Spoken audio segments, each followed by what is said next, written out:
सनातन धर्म में युगों का एक चक्र है, सत्ययुग, त्रेता युग, द्वापर युग और कलियुग। हर युग में धर्म की स्थिति बदलती है। सत्ययुग धर्म अपने चारों पैरों पर खड़ा रहता है। सत्य, करुणा, दया और तपस्या सर्वोच्च रहते हैं। त्रेता युग धर्म 3 पैरों पर रहता है। सत्य और धर्म थोड़ा कमजोर हो जाते हैं।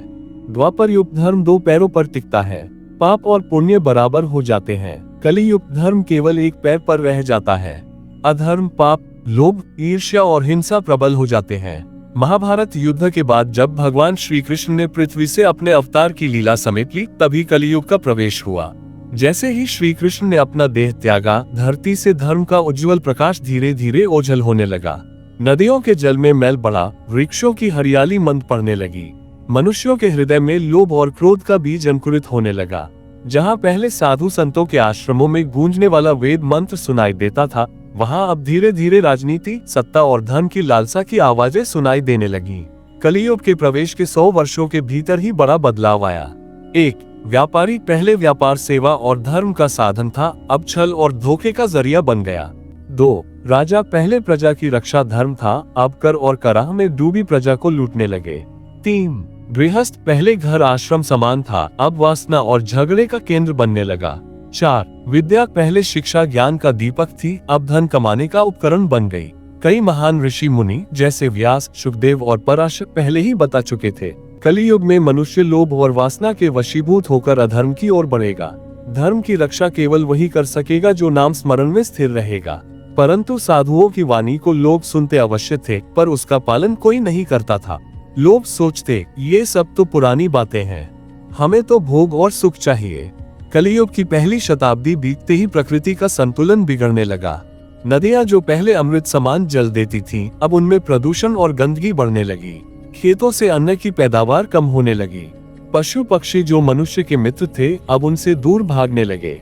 ऋतुओं का चक्र असंतुलित हो गया, कभी बरसात नहीं होती, कभी इतनी वर्षा की सब बह जाए। मनुष्य इसे अपनी बुद्धि से समझ नहीं पाया। वह मान बैठा कि सब उसका ही अधिकार है। कलियुग में पहला बड़ा परिवर्तन राजसत्ता में आया। जहां पहले राजा धरती को माता मानकर उसकी रक्षा करते थे, अब वही राजा अपने विलास के लिए जनता पर करों का बोझ डालने लगे। न्यायालयों में सच का गला घूंटा जाने लगा। निर्दोष को अपराधी और अपराधी को सम्मान मिलने लगा। राजाओं ने सोने चांदी के महल बनाए, लेकिन प्रजा भूखी मरने लगी। लोगों ने राजा को धर्मराज नहीं बल्कि धनराज कहना शुरू कर दिया। धन और वासना की भूख इतनी बढ़ी कि भाई भाई का शत्रु बन गया। संतान माता पिता को बोझ मानने लगी। पति पत्नी का संबंध पवित्रता से हटकर केवल भोग पर टिक गया। स्त्रियां वस्त्र और सौंदर्य में फंसकर अपनी गरिमा भूलने लगी। जहां पहले साधना और सेवा से मनुष्य महान बनता था, अब धन और शक्ति से उसका मूल्य आंका जाने लगा। कुछ ही शताब्दियों में कलियुग ने अपना रूप और स्पष्ट कर दिया। 1. भोजन पहले अन्न शुद्ध और सात्विक था, अब उसमें मिलावट और विष घुलने लगा। 2. वाणी पहले वाणी मधुर थी, अब अपशब्द और झूठ की भरमार हो गई। 3. मित्रता पहले मित्रता धर्म और प्रेम पर आधारित थी, अब केवल स्वार्थ पर टिकी रही। 4. यज्ञ पहले यज्ञ देवताओं की स्तुति के लिए होते थे, अब यज्ञ केवल दिखावे और धन कमाने के लिए होने लगे। एक दिन पृथ्वी माता देवताओं से विलाप करने लगी, हे देवताओं, मेरा हृदय बोझिल हो गया है। मनुष्य मुझे नोच नोच कर अपने स्वार्थ के लिए प्रयोग कर रहा है। वनों को काट दिया गया है, नदियों को गंदा कर दिया गया है, पशुओं का वध आनंद के लिए किया जा रहा है। मैं इस भार को और नहीं सह सकती। देवता मौन रहे, क्योंकि वे जानते थे कि यह कलियुग का प्रारंभ है। ऋषियों ने कहा था, कलियुग का अंत होगा, परंतु वह सरल नहीं होगा। मनुष्य को अपने पापों का बोझ स्वयं ढोना पड़ेगा। जब पाप इतना बढ़ जाएगा कि पृथ्वी इसे सहन नहीं कर पाएगी, तब ईश्वर स्वयं अवतरित होंगे और तब आरंभ होगा प्रलय का भयानक दृश्य। कलियुग के आरंभ से हजारों वर्ष बीत चुके थे। अब धर्म केवल ग्रंथों के पन्नों में जीवित था। लोग वेद, गीता और पुराणों को पूछते तो थे, पर उनके अर्थ को समझने का धैर्य किसी में न था। मंदिरों में पूजा के नाम पर व्यापार चलने लगा। भक्तों की भीड़ तो थी, पर भक्ति नहीं थी।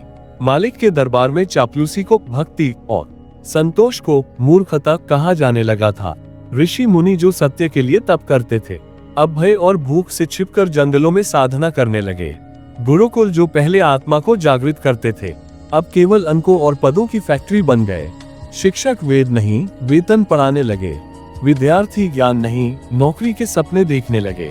किताबों के शब्द बढ़े पर मनुष्यता के अर्थ खो गए। लोगों ने बुद्धि को तीव्र बनाया पर हृदय को पत्थर बना लिया। राजनीति अब धर्म नहीं, अधर्म का खेल बन चुकी थी। सत्ता के सिंहासन पर बैठने के लिए लोग अपने ही भाइयों की हत्या करने से भी नहीं डरते थे। हर नगर, हर राष्ट्र में एक ही नारा गूंजने लगा, शक्ति ही सत्य है और धन ही धर्म। जो झूठ बोलता वही विजयी होता, जो सच कहता वो कारागार में सड़ता। वर्षों तक दबे हुए क्रोध और स्वार्थ की आग अब युद्ध के रूप में फूटने लगी। पहले छोटे छोटे देशों में सीमाओं को लेकर झगड़े हुए, फिर धर्म और भाषा के नाम पर रक्त बहने लगा। लोग भूल चुके थे कि वसुधैव कुटुंबकम क्या होता है। अब हर व्यक्ति कहता, मेरा देश सर्वोच्च, बाकी सब शत्रु। राजा अपने सैनिकों को भेजते और वे निर्दोषों की लाशें लेकर लौटते। धर्म का झंडा उठाकर अधर्म किया जा रहा था। मनुष्य ने विज्ञान की शक्ति पाई पर विवेक खो दिया। मशीनें बनी तो मजदूर मिट गए, हथियार बने तो मानवता मर गई। परमाणु और रासायनिक शक्ति ने धरती को एक समय बम में बदल दिया था। एक देश दूसरे को डराने के लिए धरती के ऊपर और नीचे विस्फोट करने लगा। पहाड़ कांप उठे, समुद्र की लहरें विकराल हो उठी। प्रकृति ने चेताया, अब भी रुक जाओ वरना मैं स्वयं उठ खड़ी होऊंगी। पर मनुष्य ने उसकी आवाज नहीं सुनी। अब ऐसा युग था कि झूठ को नीति कहा जाता था, चोरी को व्यवसाय कहा जाता था, पाप को स्वतंत्रता कहा जाता था और अधर्म को आधुनिकता कहा जाता था। लोगों ने ईश्वर को मूर्तियों में बंद कर दिया, भक्ति को प्रदर्शन और साधना को फैशन बना लिया। जिस भूमि पर कभी राम और कृष्ण ने जन्म लिया था, वहीं अब नफरत के जुलूस निकाले जा रहे थे। हिमालय की कंदराओं में अभी भी कुछ ऋषि जीवित थे। वे जानते थे कि ये युग अब अपने अंत की ओर है। एक वृद्ध ऋषि, नाम था ऋषि वेदारण्यम, हर अमावस्या की रात को आकाश की ओर देखकर कहते, कब तक ये अधर्म पृथ्वी पर नाचेगा? कब तक मनुष्य मनुष्य का वध करेगा? क्या अब आपके कल की रूप का समय नहीं आ पहुंचा? उनकी वाणी पर्वतों से टकराकर लौट आती, पर उत्तर कोई नहीं देता था। एक दिन पृथ्वी ने अपने भीतर से गर्जना शुरू किया। भूकंप की गर्जना से नगर ढहने लगे, पहाड़ों से आग की नदियां फूटने लगी, नदियां अपने तट तोड़कर गांवों को निगलने लगी। लोग डरकर मंदिरों में दौड़े, पर वहां के पुजारी बोले, पहले चढ़ावा दो तभी पूजा होगी। आकाश में एक लाल प्रकाश फैला, जैसे सूर्य स्वयं रक्त से लथपथ हो गया हो। ये प्रलय का पहला संकेत था। छोटे छोटे युद्ध अब महायुद्ध बन गए। मनुष्य ने अपने ही ग्रह को नष्ट करने की ठान ली थी। आकाश में धुएं का सागर छा गया, समुद्रों पर तेल की परतें तैरने लगी, पक्षी मरे हुए आसमान से गिरने लगे। मानव ने बनाया हुआ विज्ञान अब उसके ही विनाश का कारण बन चुका था। बच्चे जन्म से पहले ही मरने लगे और जो जीवित रहे वे विषैली हवा से धीरे धीरे नष्ट हो रहे थे। देवता देख रहे थे पर हस्तक्षेप नहीं कर रहे थे, क्योंकि यह वही युग था जहां मनुष्य ने उन्हें कथा और किंवदंती कहकर भुला दिया था। देवता बोले, जब तक मनुष्य स्वयं नहीं पुकारेगा हम उतरेंगे नहीं। और सच में मनुष्य पुकारना भूल चुका था। वह अब केवल मशीनों और सत्ता पर विश्वास करता था। फिर भी एक छोटे से गांव में एक वृद्ध साधु था, नाम महात्मा शिवानंद। वह रोज गंगा किनारे बैठकर तुलसी का पौधा सींचता और कहता, जब तक एक भी तुलसी जीवित है धरती पूरी तरह नष्ट नहीं होगी। लोग उसका मजाक उड़ाते पर वह शांत रहता। वह जानता था एक दिन जब अंधकार सब कुछ निगल जाएगा तभी कहीं से प्रकाश का अवतार होगा। और फिर वह दिन आया जब एक साथ 5 महाशक्तियां एक दूसरे पर परमाणु बम गिराने लगी। आकाश आग से लाल हो गया, सूर्य दिखाई देना बंद हो गया, धरती के कई हिस्से राख बन गए, समुद्रों में उबलते पानी से मछलियां मर गईं। जो लोग बचे वे विकलांग, भूखे और भयभीत थे। न बच्चे सुरक्षित, न बूढ़े, न धर्मस्थल। मनुष्य ने स्वयं अपने संसार को समाप्त करना शुरू कर दिया था। उस भस्म हो चुके संसार के बीच एक छोटा बालक बचा था, नाम अद्वैत। वह रोते हुए बोला, जब सब कुछ समाप्त हो जाएगा तब कोई नया आरंभ होगा। माँ ने कहा था, अंधकार के बाद ही सूर्योदय होता है। वह बालक वही था जिसे आने वाले युग में लोग कल की दूत कहेंगे। उसके शब्दों में भविष्य की पुकार थी। धरती रो रही थी, आकाश में लाल धुआं छाया था और मनुष्य की सभ्यता अपने ही हाथों से मिट रही थी।